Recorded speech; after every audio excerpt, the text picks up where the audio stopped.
दोस्तों, इस दुनिया में हर इंसान अपने सपनों को पूरा करने की दौड़ में लगा हुआ है। कोई नौकरी के पीछे भाग रहा है, कोई व्यापार के पीछे, कोई धन कमाने में व्यस्त है, तो कोई अपने परिवार की जिम्मेदारियों में उलझा हुआ है। लेकिन कभी कभी जीवन की भागदौड़ के बीच ऐसा एक पल आ जाता है जो हमारी पूरी सोच बदल देता है। ऐसा एक क्षण जो हमें यह एहसास करा देता है कि इंसान का सबसे बड़ा धर्म केवल कमाना नहीं, बल्कि किसी के जीवन में उम्मीद की एक किरण बनना भी है। आज मैं आपको ऐसी ही एक सच्ची और दिल को छू लेने वाली कहानी सुनाने जा रहा हूँ। यह कहानी केवल दो भूखे बच्चों की नहीं है, बल्कि यह कहानी मानवता, करुणा और ईश्वर के अद्भुत संदेश की है। आइए शुरू करते हैं। एक साधारण सुबह। एक साधारण सुबह। उस दिन सुबह के लगभग 6 बजे थे। सूरज की पहली किरणें धरती पर उतर रही थी। ठंडी हवा चल रही थी और शहर धीरे धीरे जाग रहा था। मैं जल्दी जल्दी घर से निकला क्योंकि मुझे दूसरे शहर जाना था। मन में यही चिंता थी कि समय पर स्टेशन पहुंच जाऊं। रास्ते भर घड़ी देखता रहा, लेकिन किस्मत को शायद कुछ और ही मंजूर था। स्टेशन पहुंचा तो देखा कि जिस ट्रेन से मुझे जाना था वह कुछ ही मिनट पहले प्लेटफॉर्म छोड़ चुकी थी। एक पल के लिए मन बहुत उदास हो गया। पूरी योजना बिगड़ चुकी थी। पूछताछ करने पर पता चला कि अब अगली ट्रेन सुबह 9:30 बजे मिलेगी। करीब 3 घंटे का समय मेरे पास खाली था। मैंने सोचा, चलो इतने समय में कहीं नाश्ता कर लेते हैं। सुबह से कुछ खाया भी नहीं था और भूख भी तेज लग रही थी। मैं स्टेशन से बाहर निकला और पास के एक छोटे से होटल की ओर चल पड़ा। मुझे बिल्कुल अंदाजा नहीं था कि अगले कुछ मिनटों में मेरी जिंदगी का सबसे बड़ा सबक मेरा इंतजार कर रहा है। 2 मासूम चेहरे। होटल की ओर जाते हुए अचानक मेरी नज़र सड़क किनारे फुटपाथ पर बैठे 2 छोटे बच्चों पर पड़ी। दोनों की उम्र मुश्किल से 10 और 12 वर्ष होगी। उनके कपड़े फटे हुए थे, पैरों में चप्पल नहीं, बाल बिखरे हुए, चेहरे पर धूल जमी हुई थी। सबसे दर्दनाक बात यह थी कि उनके शरीर इतने कमजोर हो चुके थे कि उनकी पसलियां साफ दिखाई दे रही थीं। वे कई दिनों से भूखे लग रहे थे। छोटा बच्चा बार बार बड़े भाई से कह रहा था, भैया बहुत भूख लगी है। बड़ा भाई खुद भी भूखा था, लेकिन छोटे को समझाने की कोशिश कर रहा था, थोड़ी देर और रुक जा, कुछ ना कुछ मिल जाएगा। प्रॉब्लमा उसकी आवाज़ में मजबूरी थी। उसकी आंखों में आंसू थे, लेकिन वह अपने छोटे भाई के सामने रोना नहीं चाहता था। मैं कुछ कदम आगे बढ़ चुका था, फिर अचानक मेरे पैर रुक गए। दिल ने कहा, रुक जाओ। मैंने जेब में हाथ डाला, 10 रुपये का एक नोट निकाला और बच्चों के हाथ में रख दिया। वे मुझे बड़ी उम्मीद से देखने लगे। मैं आगे बढ़ गया, लेकिन केवल 10 कदम ही चला था कि अचानक भीतर से आवाज़ आई, क्या यही इंसानियत है? अंतरात्मा की आवाज़। मैंने खुद से सवाल पूछा। ये हाँ खाली मांगती, क्या 10 रुपये देकर तुमने अपना कर्तव्य पूरा कर लिया? आज के समय में 10 रुपये में क्या मिलता है? एक चाय भी ठीक से नहीं आती। मैं खुद होटल में बैठकर भरपेट नाश्ता करने जा रहा था और उन बच्चों को सिर्फ 10 रुपये देकर संतुष्ट हो गया था। मुझे अपने ऊपर शर्म आने लगी। मेरी अंतरात्मा मुझे धिक्कार रही थी। मैं तुरंत वापस लौटा। दोनों बच्चे अभी भी वहीं बैठे थे। मैंने मुस्कुराकर पूछा, बेटा कुछ खाओगे? दोनों ने पहले एक दूसरे की तरफ देखा। शायद उन्हें विश्वास नहीं हो रहा था। मैंने फिर कहा, मैं नाश्ता करने जा रहा हूँ, तुम भी मेरे साथ चलो। उनकी आंखों में चमक आ गई। वे धीरे धीरे उठे और मेरे साथ चल पड़े। होटल वाला, मास्टिन। हम होटल पहुंचे। जैसे ही बच्चे अंदर जाने लगे, होटल का मालिक गुस्से में चिल्लाया, अरे इन्हें बाहर निकालो, ये यहाँ नहीं बैठ सकते। बच्चे डर गए। वे वापस मुड़ने लगे। मैंने होटल वाले से कहा, भाई साहब इन्हें मत रोकिए, जो भी खाएंगे उसके पैसे मैं दूंगा। होटल वाला कुछ पल तक मुझे देखता रहा।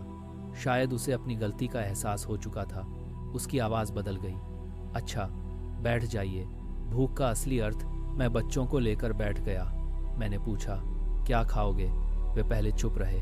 शायद उन्हें डर था कि कहीं ज़्यादा मांगने पर मैं नाराज़ न हो जाऊं। मैंने प्यार से कहा, जो मन करे वही खाना।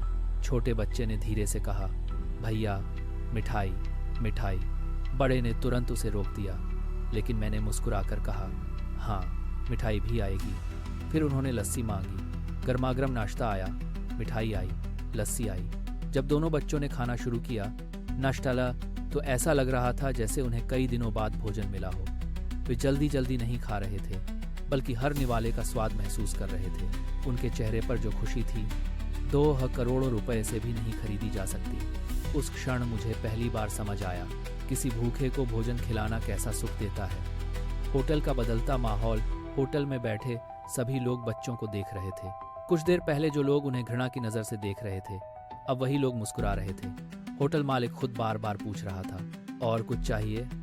उसकी आंखों में शर्म भी थी और सम्मान भी। कभी कभी एक अच्छा काम केवल एक इंसान की मदद नहीं करता, बल्कि आसपास के कई लोगों की सोच भी बदल देता है।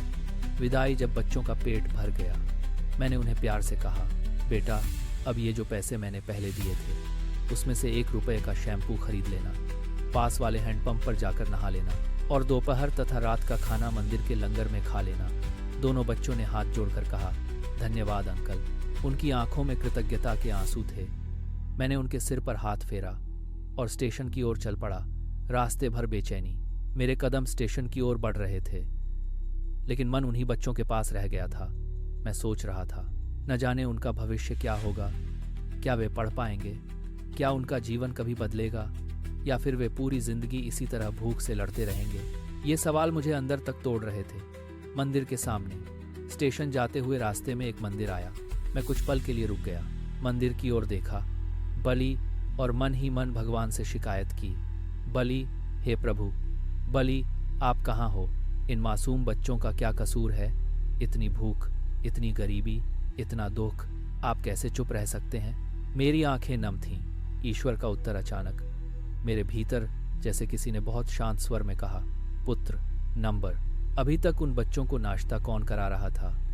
क्या तुम्हें लगता है कि यह विचार तुम्हारे मन में अपने आप आया था? यदि मैं उनकी सहायता करना चाहता हूँ, तो क्या मुझे किसी इंसान का सहारा नहीं लेना होगा? आज मैंने तुम्हें चुना, कल किसी और को चुनूंगा। मैं स्वयं धरती पर हर बार नहीं आता, मैं इंसानों के माध्यम से काम करता हूँ। मैं स्तब्ध रह गया। मेरे सारे प्रश्न समाप्त हो चुके थे। ऐसा लगा मानो स्वयं ईश्वर ने मेरे मन के भीतर उत्तर दे दिया हो। सबसे बड़ा सत्य। उस दिन मुझे जीवन का सबसे बड़ा सत्य समझ आया। हम किसी की मदद नहीं करते, बल्कि ईश्वर हमें अवसर देता है कि हम उसके कार्य में सहभागी बने। हम केवल निमित्त हैं, दाता वह है। जिस दिन यह बात इंसान समझ लेता है, माले सातो केवल में लागे का, उस दिन उसके भीतर का अहंकार समाप्त हो जाता है। एक छोटी सी मदद, बड़ा बदलाव। हम अक्सर सोचते हैं, डब समाथा, हमारे पास इतना पैसा कहाँ है, हम क्या कर सकते हैं? लेकिन सच यह है, किसी की मदद करने के लिए करोड़पति होना जरूरी नहीं। एक रोटी, एक गिलास पानी, एक पुराना कंबल, एक किताब, एक मुस्कान, या फिर 2 मीठे शब्द कई बार किसी की पूरी जिंदगी बदल सकते हैं। समाज के नाम संदेश। दोस्तों, भिक्षावृत्ति को बढ़ावा देना उचित नहीं, लेकिन इसका अर्थ यह भी नहीं कि हम अपनी आंखें बंद कर लें। यदि कोई वास्तव में भूखा है, अशक्त है, बेसहारा है, तो अपनी सामर्थ्य के अनुसार उसकी सहायता अवश्य करें। यदि पैसे देने में संकोच हो, तो भोजन करा दें, दवा दिला दें, कपड़े दे दें, किसी संस्था तक पहुंचा दें। लेकिन किसी की पीड़ा देखकर अनदेखा मत कीजिए। समापन कौन जाने, आज जिस भूखे बच्चे को आपने भोजन कराया, वही कल किसी का डॉक्टर बने, किसी का शिक्षक बने, या फिर किसी और भूखे को भोजन कराने वाला इंसान बने। मानवता की यही श्रृंखला दुनिया को सुंदर बनाती है। याद रखिए, भगवान हर जगह स्वयं नहीं पहुंचते, इसलिए उन्होंने इंसान बनाए हैं। हो सकता है आज किसी की मदद करने के लिए उन्होंने आपको चुना हो। तो जब भी जीवन में कोई भूखा, लाचार, असहाय या दुखी इंसान मिले, अपनी सामर्थ्य के अनुसार उसकी सहायता अवश्य करें, क्योंकि किसी की थाली में रखा गया एक निवाला भगवान के चरणों में चढ़ाए गए हजारों फूलों से भी अधिक मूल्यवान हो सकता है। आइए आज एक संकल्प लें, न किसी का अपमान करेंगे, न किसी भूखे को खाली हाथ लौटाएंगे। हम बदलेंगे, युग बदलेगा, हम सुधरेंगे, समाज सुधरेगा, और जब मानवता मुस्कुराएगी, तभी सच्चे अर्थों में ईश्वर भी प्रसन्न होंगे।